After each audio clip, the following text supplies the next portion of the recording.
क्या सीन है यार। मैंने बड़ी सुना है कि हाउस बिल्डिंग में आ जाओ तो पैसा बहुत है और आपको ब्लॉक्ड अकाउंट भी नहीं चाहिए, कोई और चीज़ें भी नहीं चाहिए। तो वाकई क्या अच्छी आपकी इनकम यहाँ पे हो जाती है? क्या सीन आप बता रहे थे कि ब्रूटो ये होता है ओबीसी टैक्सेस से पहले जो अमाउंट आपके पास आती है, तो ब्रूटो 1000 तक आपको नॉर्मली आ जाता है। तो हाउस बिल्डिंग की भी डिफरेंट पोजिशन आपको डिफरेंट पे करती हैं। मतलब 6 मंथ्स हो गया मुझे करते हुए। फर्स्ट मंथ से मेरी थी 1350, अगले साल मेरी 1450 है और तीसरे साल मेरी 1500 पूरी हो जाएगी। ओनली हाउस बिल्डिंग से आता है। अब एक और बड़ी अच्छी चीज़ है हाउस बिल्डिंग की कि लोग ये भी पूछते हैं कि हम इस 1100 के अलावा भी कोई अपनी अर्निंग कर सकते हैं, तो ये पॉसिबिलिटी होती है आपके पास?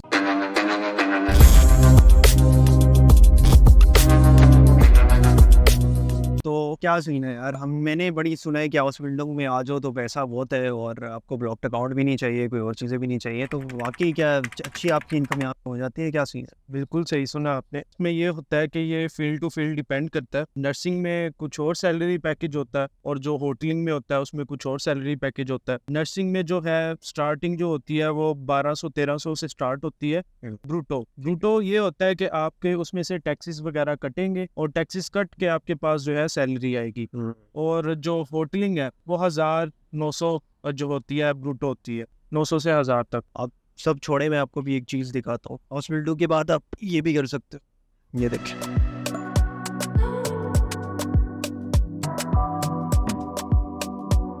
तो आप गेस करें उन्होंने कौन सी हाउस बिल्डिंग की होगी? ड्राइविंग की, जो चला रहा है वो तो आप भी कर सकते। जिसकी गाड़ी है वो मुझे नहीं पता उसने कौन सी हाउस बिल्डिंग की थी, बट हाँ उसने बिजनेस किया होगा। ठीक है, अच्छा खैर, आप बता रहे थे कि ब्रूटो ये होता है ओबीसी टैक्सेस से पहले जो अमाउंट आपके पास आती है, तो ब्रूटो 1000 तक आपको नॉर्मली आ जाता है। तो हाउस बिल्डिंग की भी डिफरेंट पोजीशंस आपको डिफरेंट पे करती हैं। आईटी की मैंने सुना है 1200-1300 यूरो भी आपको पर मंथ दे रही होती हैं। आपने नर्सिंग की फील्ड की बताई, आपकी इन जनरल कितनी होती है रेंज हाउस बिल्डिंग की? ब्रूटो का मैंने जैसे कि बताया कि 1300 से जो है 1500 तक होती है फर्स्ट ईयर में। इसके बाद जो है वो इंक्रीज होती जाती है, लाइक 100 या 110 यूरो जो है ना वो नेक्स्ट ईयर ऐड होते जाते हैं। लाइक अगर एक बंदे की 1100 है ना, अगले साल 1200 और जो लास्ट वाला ईयर है उसमें 1300 हो जाती है ब्रूटो। जो मेरी है मैंने मतलब 6 मंथ्स हो गया मुझे करते हुए। फर्स्ट मंथ से मेरी थी 1350, अगले साल मेरी 1450 है और तीसरे साल मेरी 1500 पूरी हो जाएगी ऊपर समथिंग। ये टैक्स काट के कितनी आ रही है? टैक्स काट के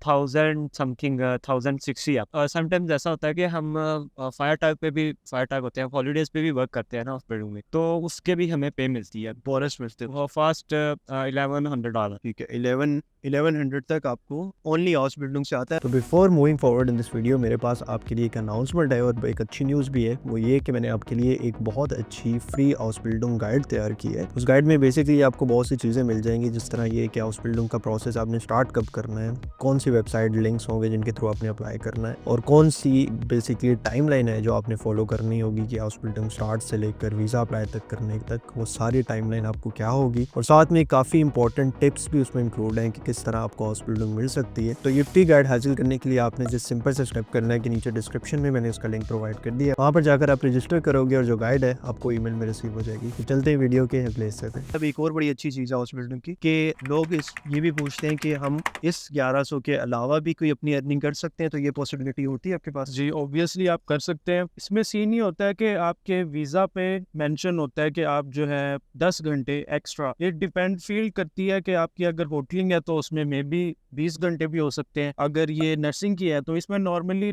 10 घंटे होते हैं एक्स्ट्रा। आप उसमें वीकली 10 घंटे एक्स्ट्रा काम कर सकते हैं और जो मंथली होता है वो 40 घंटे आप एक्स्ट्रा काम कर सकते हैं। जैसे कि 2 छुट्टियां होती हैं नॉर्मली एक वीक में, तो आप एक वीक इजी होके आप 10 घंटे काम कर सकते हैं। इसमें ये होता है जो है आप 500 तक ये भी आप अर्न कर सकते हैं इजीली। तो मिनी जॉब अक्सर कहलाती है और इनका कोई अलहदा से टैक्स नहीं आपको पे करना पड़ता। तो मतलब आप पर मंथ फिर 1600-1700 यूरो तक भी जा नहीं सकता। तो मेरा ख्याल है वहाँ मैनेजर पोस्ट पे भी नहीं मिल रहा होता अक्सर, अगर देखे तो ऐसा ही 1600 यूरो काफ़ी अमाउंट बन जाती है। और इवन जर्मनी के हिसाब से it's a very good amount जिसपे आप सेविंग भी फिर कर सकते हो। बहुत से लोग हैं जो प्रोफेशनल्स के थ्रू भी हेल्प लेते हैं, कुछ लोग खुद भी अप्लाई करते हैं। लेकिन अगर आपको लगता है कि आपको किसी प्रोफेशनल की हेल्प चाहिए या फिर आपके पास रिसर्च का बहुत ज़्यादा टाइम नहीं है, तब आप हमें डायरेक्टली अप्रोच कर सकते सकते हो। करने के लिए आपको एक गूगल फॉर्म फिल करना होता है, जिसका लिंक मैं नीचे डिस्क्रिप्शन में भी डाल रहा हूँ। और अगर आपको वहाँ से नहीं मिलता तो मेरी वेबसाइट पे भी आप जा सकते हो www.mrvlogs.com। यहाँ पर आपको कॉन्टेक्ट सेक्शन में जाके मेरा ये वाला फॉर्म आपको मिल जाएगा और ये आपने फिल आउट करने मेक श्योर कीजिएगा कि इन्फॉर्मेशन अपनी करेक्टली डालिए और जो भी अपना व्हाट्सएप नंबर आप प्रोवाइड कर रहे हैं वो एक दफ़ा वेरीफाई कर लें। Once after receiving your information हम आपको within 2 to 3 days contact करते हैं और उसमें जो भी आपकी फर्दर पॉसिबिलिटीज होती हैं वो डिस्कस की जाती हैं। ठीक है, लोगों का ये भी होता है कि अच्छा ठीक है यूरो में कमा रहे हैं, यूरो में लग रही है तो कुछ सेविंग नहीं होगी ना, लेकिन एज अ स्टूडेंट जब आप यहाँ पे आ रहे हो और आप 1600 यूरो अर्न कर रहे हो तो कितनी सेव कर सकते इसमें ये है कि पहले तो डिपेंड करता है कि आपका सिटी कौन सा है, सिटी स्टेट पे डिपेंड करता है, क्योंकि समटाइम्स जैसे अब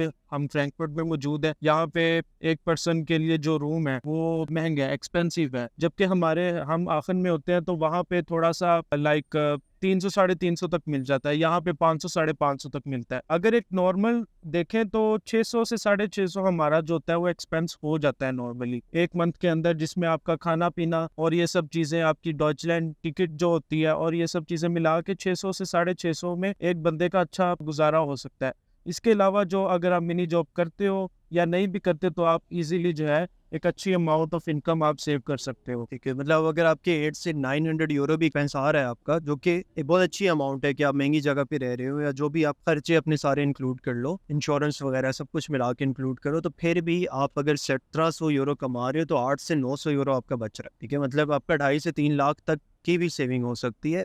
अगेन ये अगर आप सिंगल हो, तो जब आपकी फैमिली होगी तब ऑब्वियसली इतनी सेविंग नहीं होती, लेकिन अगर आप सिंगल हो तो कर सकते ये मैक्सिमम हो। ये मैक्सिमम। जब फैमिली होगी तो जितनी आपकी सेविंग्स है उससे आप और भी लुट जाओगे, हाँ, वो सेविंग फिर खर्चा बन जाती है सारी। खर्चा बन जाता है। लेकिन जब तक फैमिली नहीं है, और नॉर्मली हाउस बिल्डिंग में बड़े यंग लोग आते हैं जिनकी अभी फैमिली होने में माशाल्लाह टाइम होता है, तो वो अपने घर वालों के लिए भी जो बैक एट होम है उनकी भी काफ़ी हद तक हेल्प कर सकते हैं, स्पेशली इस एज में जिसमें पेरेंट्स नॉर्मली इन्वेस्ट करते हैं अपने बच्चों पे, बैचलर्स। एज लिमिट नहीं है मेरी क्लास में, लाइक 3 ऐसे बच्चे हैं जो 35+। हाँ, वो आपकी लिमिट नहीं है कोई, आप बेशक 30+ भी हो गए फिर भी आपकी हाउस बिल्डिंग लग सकती है। अर्निंग की हमने बात कर ली, पार्ट टाइम जॉब्स की या मिनी जॉब्स की बात कर ली, किस टाइप की आप जॉब्स कर सकते हैं यहाँ पे हाउस बिल्डिंग? फिलहाल मैं तो कर रहा हूँ as a delivery job. Weekend पे जब 2 शिफ्ट्स होती है मेरी, ठीक है, 5 घंटे की, एक 5 घंटे सैटरडे, 5 घंटे संडे। अच्छा माशाल्लाह, तो हाउस बिल्डिंग के भी आ रहे हैं, डिलीवरी के भी आ रहे हैं। आईफोन कौन सा रखे? 15 रखे और एक्स्ट्रा स्टोरेज वाला रखे। स्टोरेज का मैं इसलिए कह रहा हूँ कि मेरे आईफोन की खत्म हो गई स्टोरेज,